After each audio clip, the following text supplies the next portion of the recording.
Hello my dear friends and welcome to StudyIQ. I am Joycey Joy and today in this lecture we will discuss about plastic consumption and its concerns. First of all, let us understand what is the current affair. The consumption of plastic in the Asia Pacific region is getting higher and it is a call for the companies to demonstrate themselves reduction commitments. So this is the current affair and based on this we will understand what is the plastic consumption status and what are the concerns associated with it.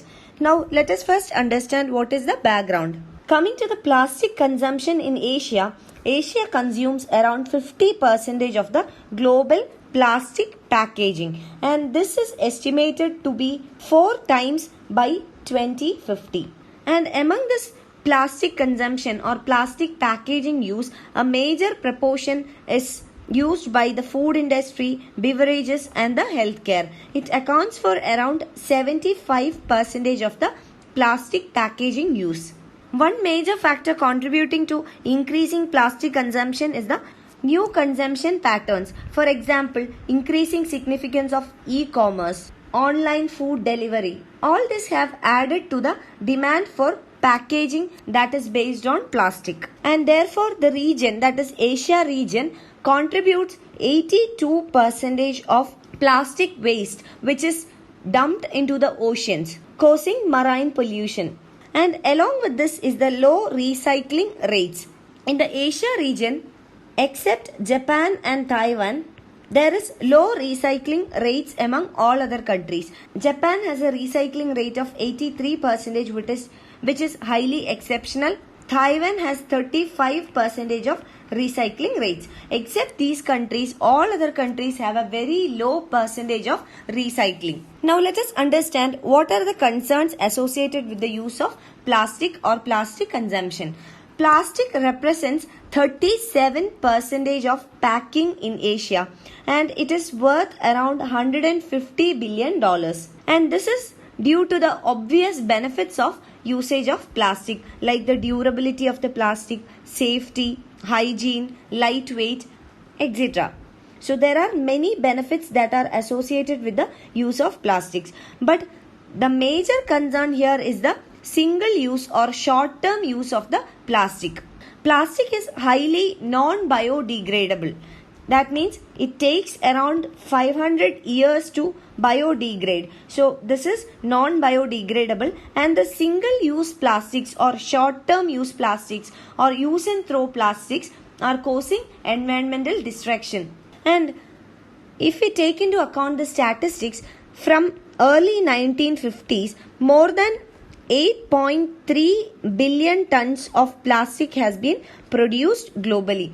But out of this 8.3 billion ton of plastic, only 9% of the plastic waste which was produced was recycled. So the rest was dumped into the natural environment, causing high environmental degradation because they are highly non-biodegradable in nature.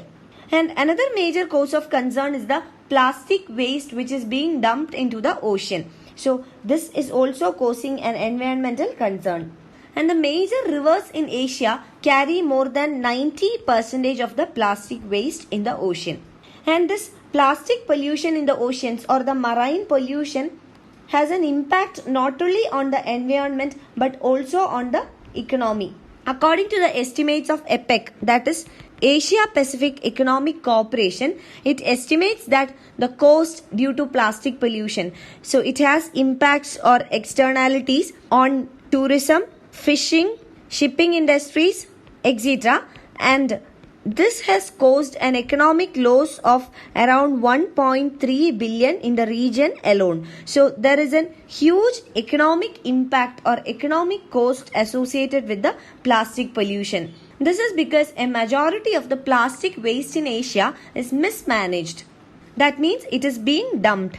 It is either dumped into natural environment or into water bodies or oceans. So proper management of plastic waste can improve the situation of the environment as well as the economy in terms of production and GDP. Now coming to the important reasons behind low plastic waste collection rate across the world.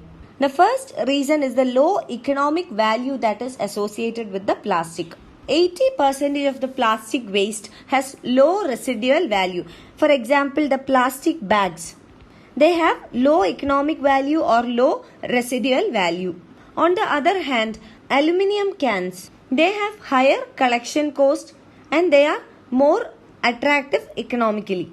The second reason is the poor separation at the source. That means plastic collection often involves commingling of paper, glass, aluminium, other waste, etc. So, separation of plastic at the source is a difficult task. The third reason is the high rates of pigment contamination. That means change in color. Clear plastics or transparent plastics have the highest value and they are preferred most in the recycling market. This dyed or pigmented plastics contain contaminants and they are disposed rather than they are recycled. But a majority of the plastics that are used is pigmented plastic. So the fourth reason is that dumping of plastic is easier or less expensive or cheaper than recycling. There is an absence of subsidies by the government in order to promote plastic recycling. So in the absence of the subsidies, recycling becomes expensive and therefore industries or the users choose to dump plastic rather than recycle them. Now let us understand what is the way ahead in order to control or reduce the plastic pollution or consumption of plastic. There are broadly three methods. One is to ban plastic waste import. Second one is to reduce the use of plastic and third one is to promote recycling. Now the case with banning of plastic waste import. In the month of January 2018, China banned the import of plastic waste. Prior to the ban, China imported up to 56% of the global exported plastic waste, and the largest exporters of waste to China included developed countries like the United States, UK, European Union, Japan, etc. And after China introduced a ban on plastic waste import, many other economies in Asia and across the globe adopted stringent plastic waste management policies. So India can also think on similar lines to introduce plastic waste management policies, and India should not restrict itself by merely creating policies, but a focus must be given on the implementation of these policies. Now coming to the reduction in use of plastic. There is a growing acceptance of plastic reduction in many companies in Asia. So India should also bring in policies that will reduce the use of plastic. The major focus must be given on reduction of usage of plastic as packing material and also single-use plastic. The third one is to recycle the plastic waste. For this, initiative has to be taken by the company as well as by the government. So the company or the industry which creates the plastic waste must commit themselves to manage the plastic waste as well. For example, collection, recycling, etc. can be adopted by the industries or the companies themselves. So this will give a commitment to the producer of the plastic waste to manage or to recycle the waste. Second one is the intervention of government. Government can bring in reforms in plastic consumption by two ways. First one is to create policy measures that will reduce the usage and also that will ban the import of plastic waste. So policy measures can be adopted, and under the policy measures, government should focus on implementation and monitoring of these policies which are created by the government.